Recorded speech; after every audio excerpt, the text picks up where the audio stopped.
y bytholwyr Liam McCreish. Allan yr asgell, Hunt yn y cwrt Cosby. Hunt y croesiad! A Tyler Brock yn rhoi llansawel ar y blaen wedi 5 munud. Brock yn sgorio am y drydedd gêm yn olynol i 10fed gol y tymor hwn. 1 cyffyrddiad i groesi, 1 i sgorio. 4 munud ar 10 wedi chwarae.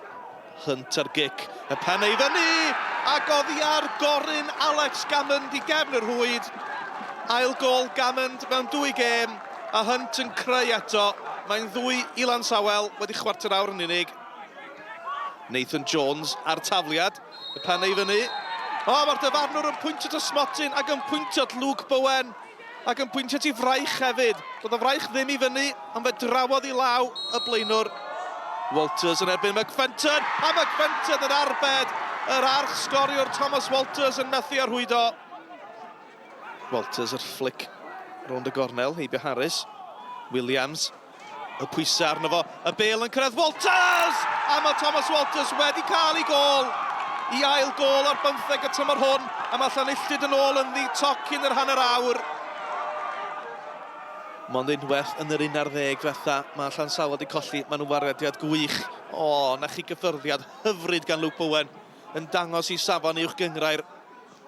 Evans yw'r cymorth, yn ffigio, yn croesi'n isel! A pwy oedd yno, ond Tyler Brock i gwneud i'n 2-1. Llansawel yn adfer y 2 gol o fantes. Ni munud ola yr hanner cynta. Nathan Jones ar gic gornel. At y posib petha, a doedd a neb yn marcio Lee Jones, mae'n 2-2. Munud yr hanner yn weddill, a ni wedi cael 5 gol yn yr hanner cynta.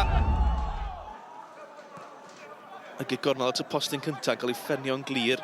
Hurley y capten, yn troi i ddyn yr ergyd, ar arbediad. Ac yna Bowen i'r hwyd ochr.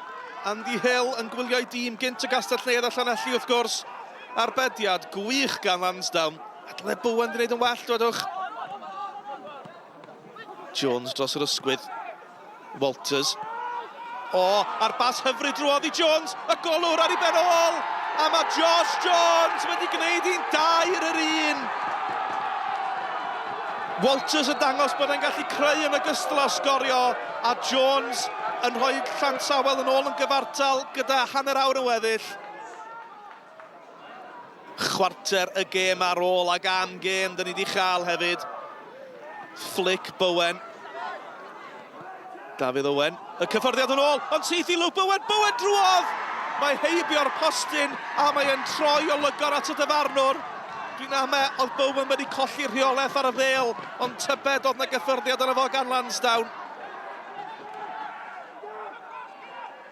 Hyfford lawr yn y gornel yn cael ei warcho gan ddau. Llanilltyd yn amddiffyn am ei bwydau dal i fod. Honna'n cael ei chyrio mor bell a Gammond. McCreish ar peniad, mae'n cael ei harbed, mae'n cael ei gollwng, a Luke Bowen yn ei rhoi yng nghefn yr hwyd, ond bydd hi ddim yn cyfri, ond na gam sefyll. Wel, dwi'n ame bo Hunt y rhif 11 yn cam sefyll, ond dwi ddim mor siŵr am Luke Bowen. Dwi ddim yn mynd i gael ei chaniatáu. Union munud yn weddill. Walters y gic rydd, mae'n adlanu, a mae'n nghefn yr hwyd. Bobl bach am ddathliadau, am stori. Mae stori ryfeddol Llanilltyd yn barhau. Y tîm sy'n gwneud yr amhosib yn bosib, ac yw dyrchafiad yn bosib y tymor hwn sgwn i. Heart rate's gone through the roof. I think it clocked out at 171 at one point. It's the most crazy game of football that I've been involved with since I started managing. Yeah, Britain Ferry started very fast. They were 2-0 up, but 2-0 is always a dangerous score in football, and I think you proved that. Yeah, I think we came out and we were a bit like rabbit in the headlights because we've got a lot of young players, missing a bit of experience. And then obviously they're a really good team and they got 2-0 up. But we always felt that we had enough to maybe nick back in the game because we had a couple of chances on the break. Then once we got 1 goal, then we knew we went back to 3-1 then, and then half-time, rejuvenated, held on the first 10 minutes, and then we were able to come out on top. If I'm honest, Llanwyd deserved to win. They worked harder than us. They had more desire, they had more commitment, and that's what hurts the most. Dwi'n gyda'r geiriau i disgrifio beth nath ddigwydd fyna. O'n i'n lwcus iawn i ddechrau banc gyda. Ti'n gwybod, 3 lawr, a dod yn ôl i 3-3.